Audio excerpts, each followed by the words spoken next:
Hello friends, आपण मानू आम यूट्यूब चैनल को स्वागत।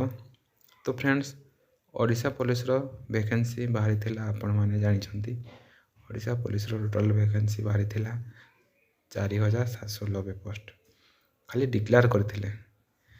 तो फ्रेंड्स, आज एक न्यू अपडेट आछि आपण को मनटारे रखिबा जाउछि जा ऑर्डर आसी जाइछि।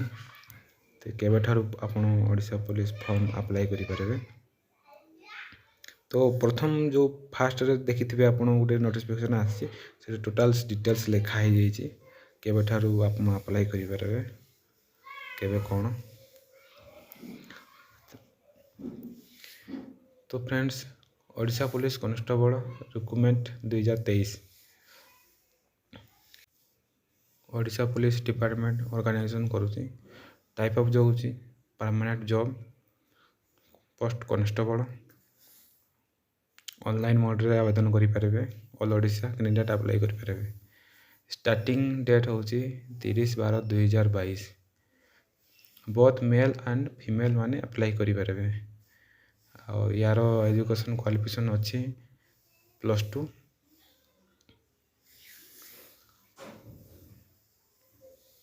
आर्ट साइंस समस्त पकई पारे। ओडिशा कांस्टेबल एज लिमिटेड अच्छी 18 रु 25 वर्ष।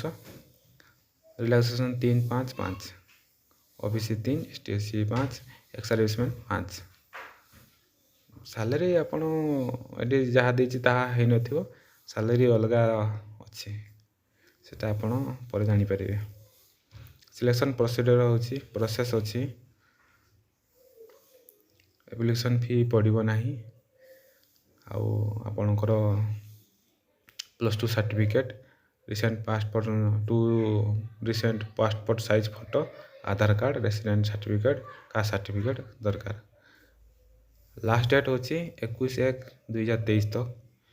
एग्जाम डेट आसिनी, आसिले आपनको जणै दिया जिवो। तो फ्रेंड्स, एतकी थिला यार डिटेल्स। आगो को किछि इंफॉर्मेशन आसिले आमे आपनको जणै देबो। Thank you. आउ आम चैनल को आसी देखिथिबारु बहुत बहुत धन्यवाद। आम चैनल को लाइक, कमेंट, सब्सक्राइब करि देबे। Thank you.